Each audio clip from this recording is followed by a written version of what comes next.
At Open Circle, we share stories for all ages, stories that are for both the young and the young at heart. This week, our story is being shared by Tabitha Blanksi.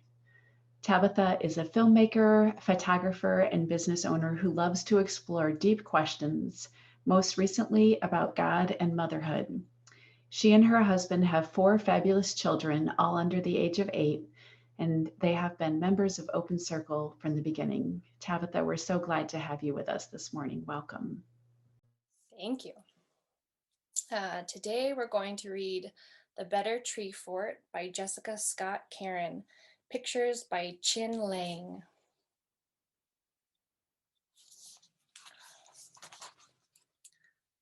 Russell's new house was better than his last one because of the giant maple tree in the backyard. It had great big limbs and a trunk so wide, even Russell's dad could not wrap his arms around it.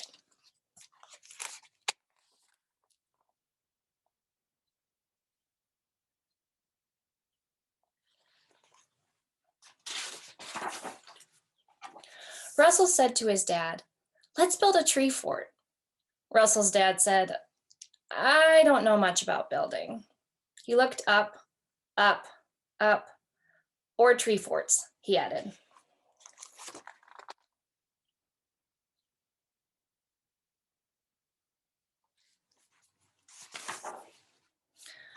Russell said, "I'll draw you a plan." "Oh, what's this?" Russell's dad asked. "A balcony to watch from." "And this?" "A slide for a quick escape." "And this?" "A skylight to see the stars." "And this?" "A basket to haul up our sleeping bags, and binoculars, and my big book of birds." "Let's go to the lumber store," Russell's dad said.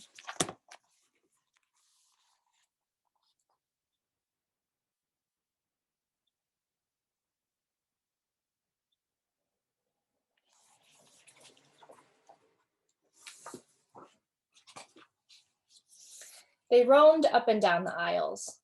Russell's dad looked lost until a man in an apron came to help. Russell showed him the plan. The man in the apron sold them tools and lumber, and when they got home, they spread everything out in the backyard like an enormous puzzle.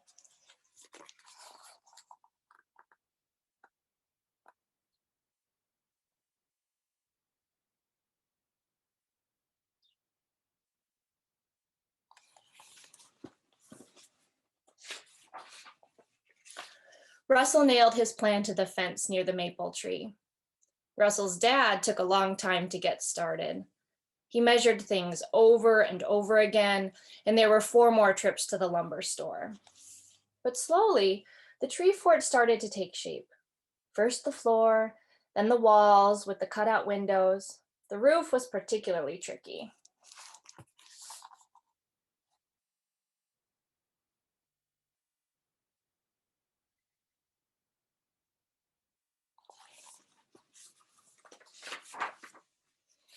When his dad was done, Russell painted the trapdoor robin's egg blue. "It's perfect," Russell said, breathing in the sweet smell of fresh cut wood. "But there's no skylight or balcony," Russell's dad admitted. "Or escape slide," he added. "It's perfect," Russell repeated.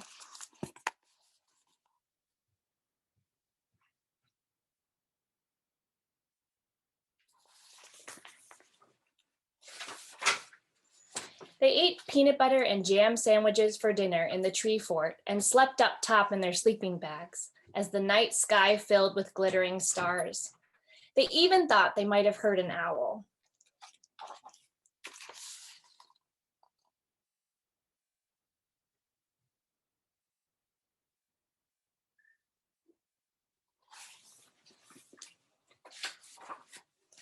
The next morning, as Russell was spotting birds from his tree fort, he heard a hammer and a table saw. A construction crew in hard hats was building something in the backyard 3 houses over. Russell watched all day from his tree fort. What were they building? He gasped.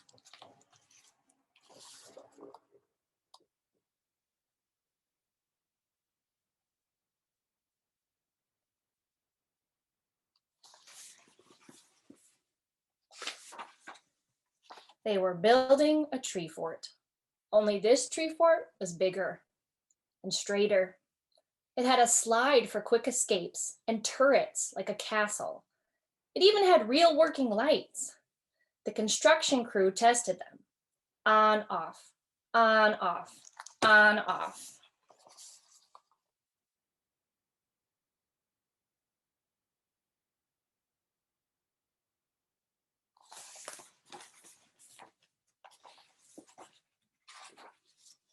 When the tree fort was done, a boy the same size as Russell came into the backyard. He nodded at the foreman and then climbed up into the tree fort. The construction crew packed their tools into a van and drove off.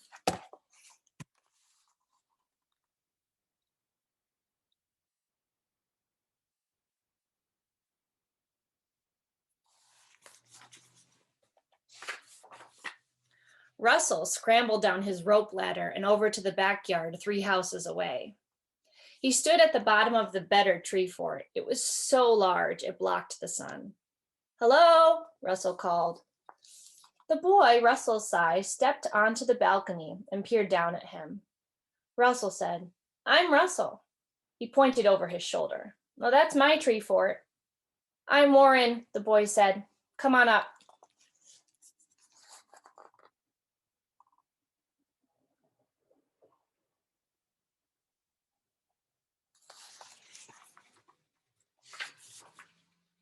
Russell climbed the spiral stairs and looked around, astonished. There was a radio plugged into an electrical socket. There was a rug on the floor and shelves filled with dishes. There were bunk beds with pillows. There was even a skylight. Warren turned down the music. "Would you like something to drink?" he asked. "I have apple juice." Russell said, "Yes, please." He added, "You have a very nice tree fort." Warren said, "My dad ordered the plans."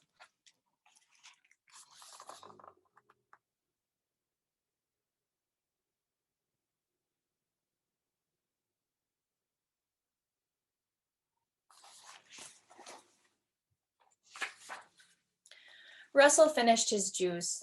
He had been taught to rinse his dishes when he was done. And because this tree fort had everything, Russell asked, "Where's your kitchen sink?" "A kitchen sink with running water up here?" Warren scoffed. Russell shrugged. He said, "Well, I'm sure that somewhere there's a tree fort with a kitchen sink." You're right," Warren said with a frown. "There probably is." Russell asked, "Do you want to see my tree fort sometime?" Warren nodded, but he was still thinking about the better tree fort with a kitchen sink.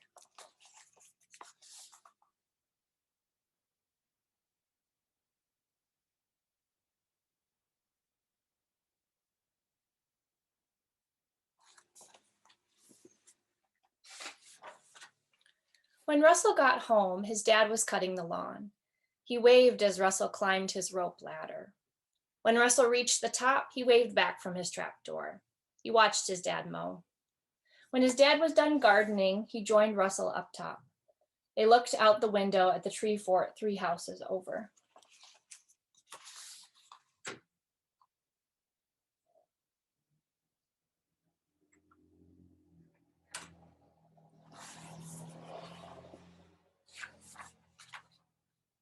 Russell's dad said, "There will always be a better tree fort."